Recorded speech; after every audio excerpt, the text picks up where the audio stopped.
2022년 2월 2일 선목교회 큐티 방송입니다. 기도로 나아갑니다. 고마우신 하나님, 이 시간 말씀 앞에 나오게 하시니 감사합니다. 어제부터 시작된 마가복음의 묵상도 은혜를 베풀어 주셔서 예수님처럼과 예수님 따라의 삶을 살아가도록 인도하여 주시옵소서. 감사를 드리며 예수님의 이름으로 기도합니다. 아멘. 오늘 말씀은 마가복음 1장 12절부터 20절입니다. 성령이 곧 예수를 광야로 몰아내신지라 광야에서 40일을 계시면서 사탄에게 시험을 받으시며 들짐승과 함께 계시니 천사들이 수종들더라. 요한이 잡힌 후 예수께서 갈릴리에 오셔서 하나님의 복음을 전파하여 이르시되 때가 찼고 하나님의 나라가 가까이 왔으니 회개하고 복음을 믿으라 하시더라. 갈릴리 해변으로 지나가시다가 시몬과 그 형제 안드레가 바다에 금을 던지는 것을 보시니 그들은 어부라.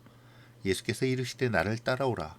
내가 너희로 사람을 낚는 어부가 되게 하리라 하시니 곧 그물을 버려두고 따르니라. 조금 더 가시다가 세베대의 아들 야고보와 그의 형제 요한을 보시니 그들도 배에 있어 그물을 깁는데 곧 부르시니 그 아버지 세베대를 품꾼들과 함께 배에 버려두고 예수를 따라가니라. 아멘. 어제부터 마가복음을 묵상하는데요. 마가복음의 개요에 대한 설명은 큐티인 27페이지 묵상 가이드 부분에 잘 나타나 있습니다. 오늘 말씀은 예수님이 성령에 이끌려 사탄에게 시험을 받기 위해 광야로 나가는 모습을 소개하며 시작하죠. 사실 마가의 이 예수님과 사탄의 대적에 대한 묘사는 동일한 사건에 대한 마태나 누가의 기록과 비교하면 아주 단순합니다. 하지만 마가는 이 짧은 단락 안에서 광야라는 단어와 시험이라는 단어를 연결하며 마가복음 전체의 흐름이 어떻게 전개될 것인지, 그리고 마가복음이 무엇을 진술해 나갈 것인지를 미리 알려주고 있죠. 광야는 예수님의 대적들인 사탄과 들짐승들의 장소입니다. 하지만 예수님은 그곳에서 예수님의 후원자인 성령과 천사들과 함께 사탄과에 대한 전쟁을 수행해 나가시죠. 또한 40일에 걸친 예수님의 광야 생활은 모세의 40일 동안의 시내산 생활, 그리고 엘리야의 40일 동안의 광야 여정, 또한 40년에 걸친 이스라엘의 광야 생활에서 그 배경을 찾을 수 있습니다. 이러한 40의 여정의 결과가 결국 궁극적인 약속의 성취와 승리를 담보했다라는 점에서 예수님의 광야에서의 40일간의 그의 대적들 사이의 대면은 복음서가 계속 진술해 나갈, 그리고 16장에서 그 최종적인 승리를 선포하게 될 사탄에 대한 예수님의 전쟁을 예시해 준다고 볼 수 있습니다. 세례 요한이 체포된 후 예수님은 갈릴리로 가셔서 하나님의 복음을 전파하시는데요. 때가 찼고 하나님의 나라가 가까이 왔으니 회개하고 복음을 믿으라고 말씀하시죠. 이 말씀은 마가복음서의 전체의 주제를 선포하는 말씀이기도 합니다. 예수님은 이 선포의 처음을 때가 찼음이라고 말씀하시면서 시작하시는데요. 이는 메시아의 시대가 왔다는 것에 대한 선언이죠. 선지자들이 내다보았던 메시아 시대가 예수님의 사역 가운데 이미 도래하였다는 것입니다. 메시아 시대는 이제 더 이상 미래적이거나 임박한 상황이 아니라 이미 성취된 것을 말해주는 것이죠. 이것은 바로 뒤에 선포되는 하나님의 나라가 가까이 왔다라는 말씀에서 더욱 확실하게 드러나죠. 시간이나 장소가 아닌 하나님의 나라는 하나님의 통치의 개념으로 메시아의 성취로 말미암아 하나님의 통치의 때가 가까이 왔음을 알려주는 것입니다. 사실 하나님의 나라는 이미와 아직의 개념으로 설명할 수 있는데요. 예수님의 오심으로 이미 우리에게 임한 하나님의 나라는 예수님의 사역 현장에서 계속 진행되고 성령의 사역을 통해 지금도 진행되어지는 현재 진행형으로 우리 곁에 있습니다. 하지만 아직 완전히 완성된 것은 아니죠. 우리에게 임한 이 하나님의 나라는 예수님의 다시 오심을 통해 완성될 것입니다. 예수님의 오심으로 이미 우리 안에 임한 하나님의 나라가 예수님의 다시 오심으로 인해 완성될 것이기에 이미와 아직이라고 표현하는 것이죠. 그러므로 하나님의 나라는 우리 안에서 계속 진행되어져 가는 역동적인 실체라고 할 수 있습니다. 예수님의 사역과 함께 시작된 새로운 시대의 도래에 대하여 하나님의 백성은 그에 합당한 반응을 보여야 하는데요. 그 반응은 회개와 믿음입니다. 예수님의 선포의 마지막 부분이기도 하죠. 그리고 이 두 가지의 반응, 곧 회개와 믿음은 신약 성경 전체에서 자주 언급되는 제자도의 기초이기도 합니다.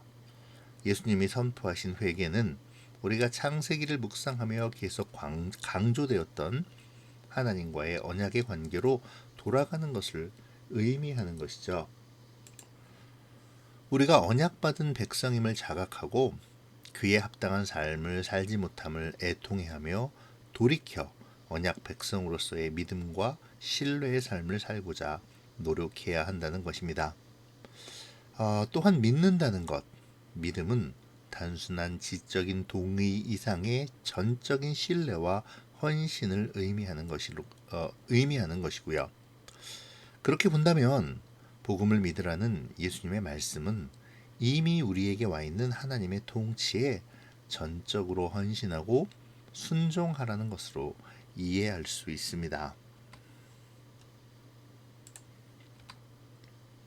14, 15절의 중대한 선언은 사람들로 하여금 곧바로 전격적인 우주의 변화나 최소한 국가적인 변혁을 기대하게 했을 것입니다.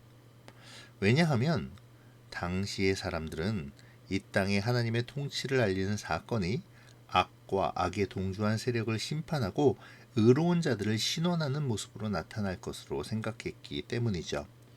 그러나 예수님께서는 그러한 기대와는 전혀 다른 행보를 보이십니다. 예수님은 세상의 관심으로부터 동떨어진 갈릴리 해변에서 주목받을 만하게 보이지 않는 몇몇 어부들을 제자로 부르시죠. 이러한 장면은 예수님의 메시아적인 사역이 당시 유대인들이 기대했던 바와는 전혀 다른 모습으로 진행될 것임을 암시하고 있습니다.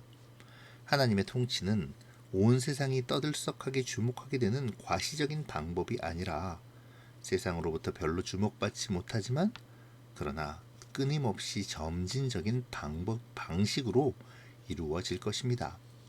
이러한 점을 예수님은 4장에서 겨자씨 비유를 통해 말씀하셨죠.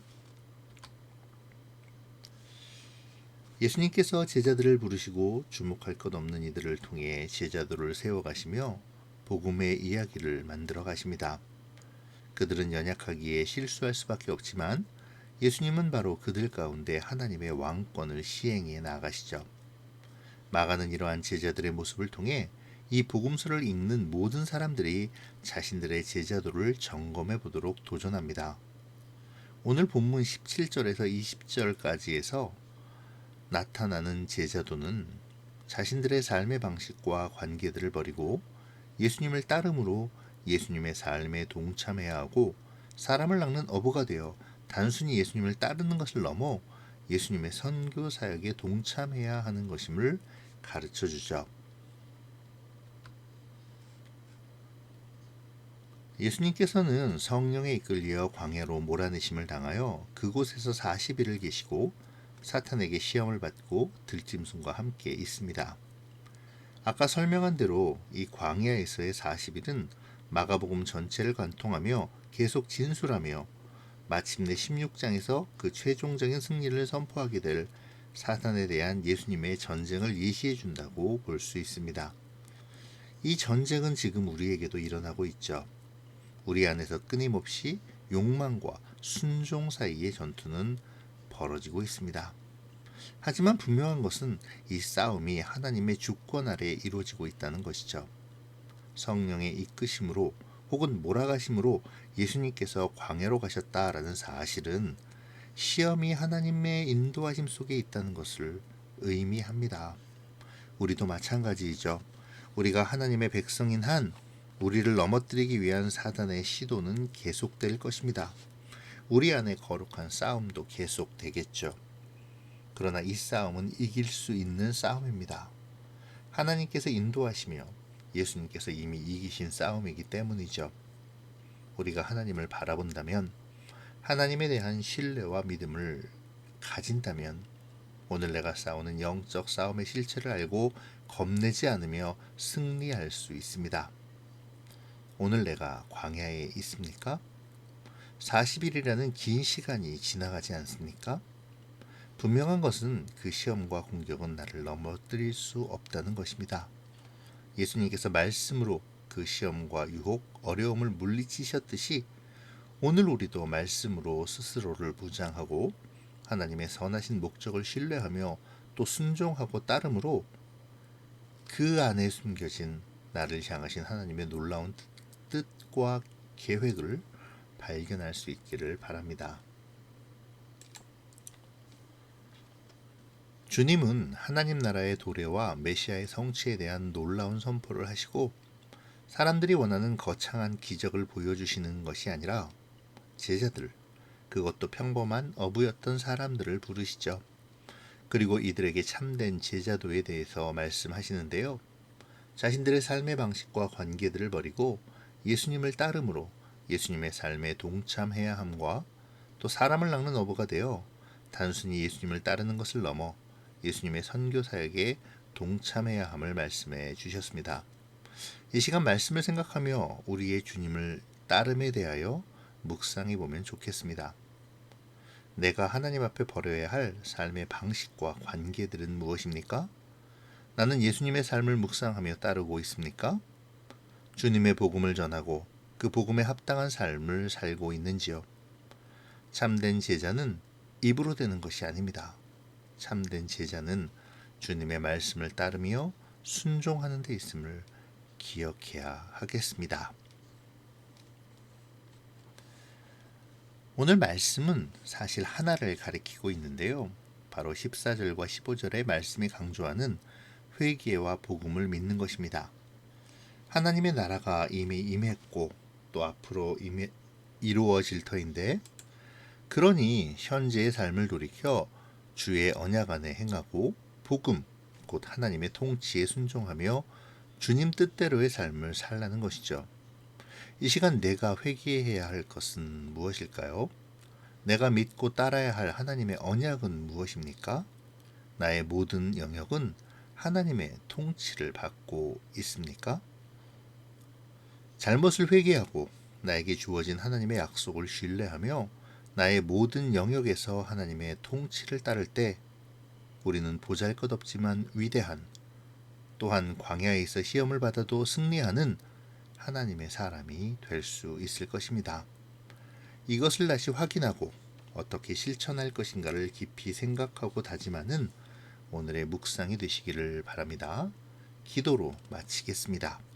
좋으신 하나님, 오늘도 말씀을 주셔서 주님을 따르는 제자로서의 나를 묵상하게 하시니 감사합니다. 내 자신이 주님께 선택받은 제자임을 자각하게 하시고 나의 위치와 상황 그리고 세상적 조건이 제자의 조건이 아니라 오직 하나님의 선택과 은혜로 말미암음을 감사하게 하시고 언제나 주님의 통치에 순종하기를 결단하는 묵상의 시간이 되게 하여 주시옵소서. 감사를 드리며 예수님의 이름으로 기도합니다. 아멘.